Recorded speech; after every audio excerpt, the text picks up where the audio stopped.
E aí, pessoal, a gente vai ver aqui agora a parte de regressão, né? Correlação e regressão.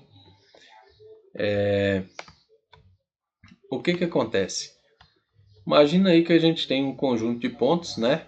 E eu quero ver se esses pontos têm alguma chance de virem de um experimento que, na verdade, tem alguma possibilidade de ter alguma linearidade entre as duas grandezas, né? Então, o que acontece? Aqui, por exemplo, né, a gente tem aqui, ó, 25 dos filmes mais caros da Century Fox, né? Vou ampliar aqui um pouquinho do livro de estatística aí da Farber. E aí, o que acontece? Aqui é o orçamento em milhões de dólares e aqui os ganhos mundiais em milhões de dólares, né? Orçamentos e ganhos. Será que a gente pode afirmar que existe uma relação linear entre o orçamento dos filmes e os ganhos brutos mundiais, né? A gente pode montar um gráfico, pode até parecer, dependendo de como os pontos estão dispostos, né? Mas para a gente ter certeza se é possível, a gente precisa construir a reta de regressão, né? E a equação para tentar pegar essa reta, a melhor reta que aproxima dos pontos que a gente tem, né? E o coeficiente de correlação vai mostrar para a gente se existe de fato alguma força para a gente afirmar, né, sobre a regressão ou não, né?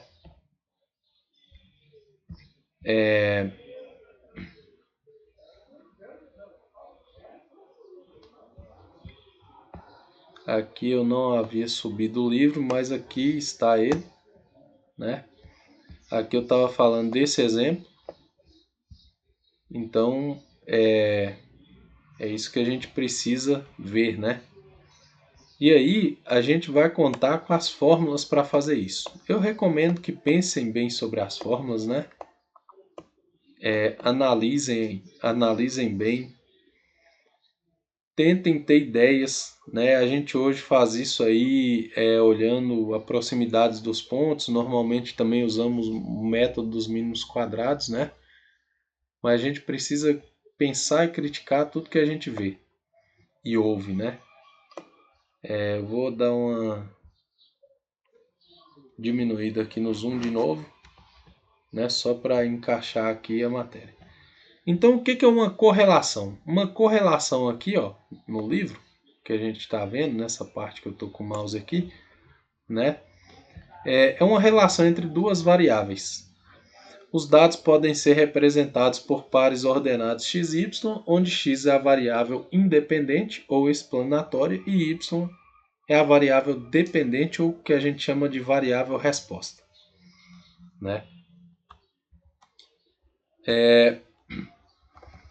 E aí a gente vai ver aqui, né, que quando os pontos estão próximos, seguindo uma ideia de alinhamento, né, a gente pensa logo que existe uma correlação linear, né?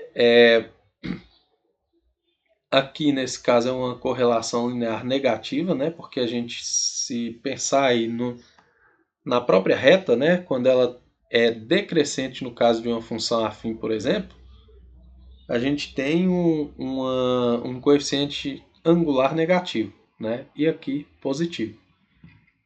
Agora, tem conjuntos que não tem correlação linear. Por exemplo, esse conjunto de pontos. Como que você passa uma reta que aproxima de todos esses pontos? É complicado, né? A mesma coisa aqui, ó. Essa aqui, apesar de não ter correlação linear, a gente pode fazer uma correlação pensando numa função quadrática, né? E também a gente pode fazer correlação pensando em outras funções que os pontos parecem seguir um padrão, tipo logarítmica, exponencial, né? Dá para a gente pensar nisso.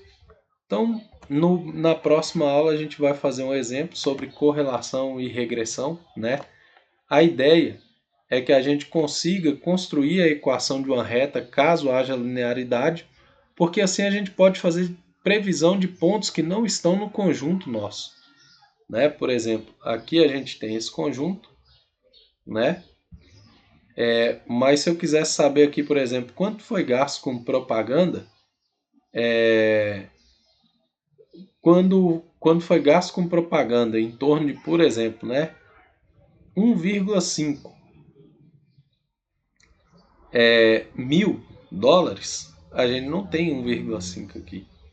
Então, a reta da regressão, né, ela vai servir para isso. Ela vai, através da equação que eu construo e do gráfico também, né, eu posso prever qual vai ser a venda da empresa no caso desse exemplo que a gente vai fazer.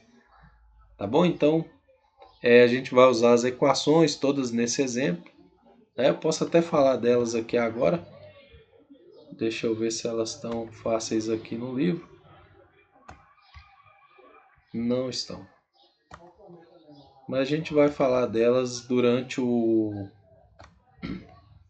a solução do exemplo. Né? Na próxima aula, então, a gente vê. Tá joia? É isso aí, então, pessoal, e até a próxima aula.